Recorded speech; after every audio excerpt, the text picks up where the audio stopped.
What's good? It's your boy Dre, also known as Mr. Po Folk Everything, and today I'm back with another one. Today we're gonna be working on the Ford Ranger. The check engine light has come on, and I'm getting a code for a fuel tank pressure sensor. Now, with that, it can be one or two things. One, the sensor itself could be bad, or two, it can be the wiring or the connector.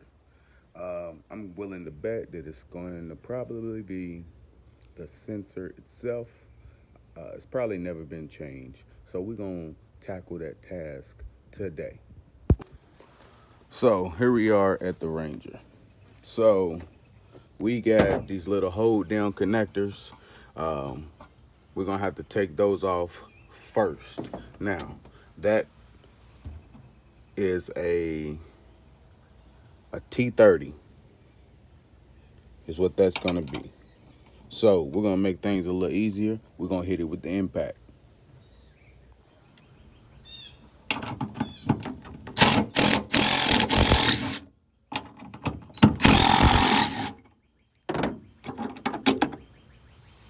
All right, let's get the rest of them done. Okay, as you can see, we got all four of them off. So now what we're gonna do is we're gonna take us a flathead screwdriver and we're gonna take off this plastic bed liner so that we can get to the bed bolts. All right, so as you can see, we got the bed liner out and it's pretty dirty, so we're gonna go ahead and clean that out. Okay, now that we have that done, you're gonna have 6 bolts in order to loosen up the bed. So you're gonna have 1, 2, 3, 1, 2, 3. You're gonna loosen those up. You are going to use a T55.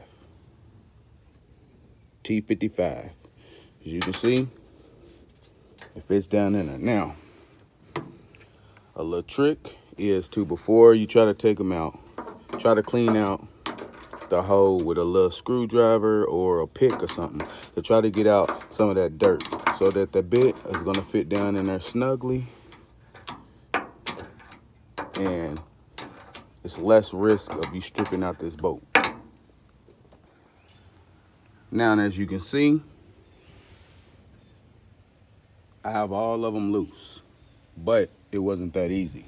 Those was extremely tight, so I had to break out the cobalt 1/2-inch impact. Now, it took these 4 out with ease, but still struggled on the 2 up front. So with that being said, I had to get my 1/2-inch breaker bar and loosen them up just a little bit for both sides, and then I put the impact back on it and it loosened them up.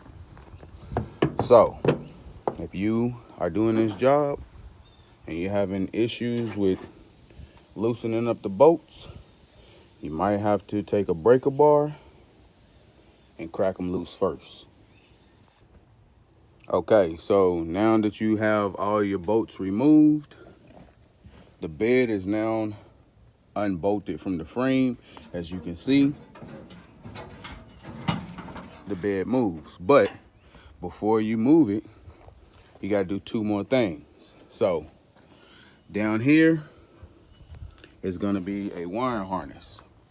You have to separate the rear tail lights from the main harness so that you are able to scoot the bed back.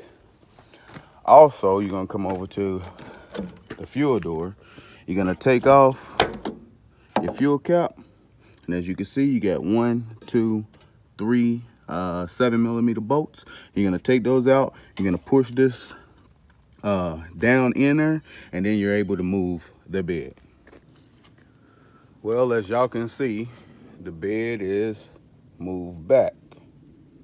Now, y'all know how I said that it was probably going to be the sensor. I stand corrected. Y'all see that? Y'all see that?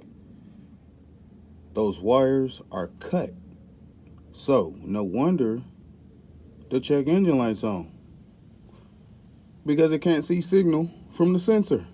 So, we're going to go ahead and we're going to try to put these wires back together and go from there.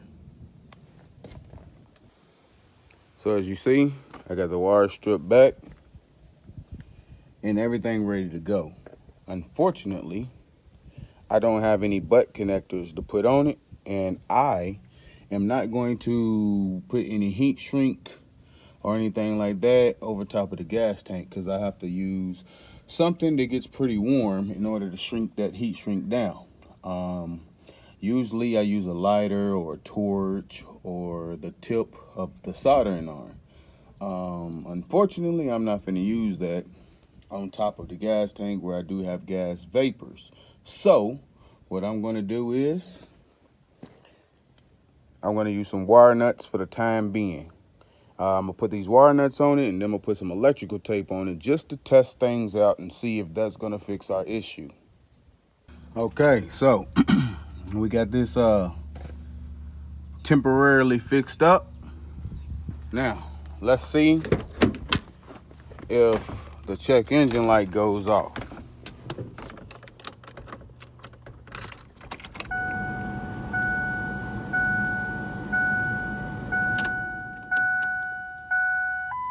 Here goes nothing.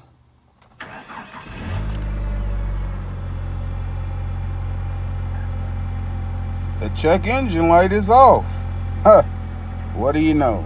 That was our problem right there.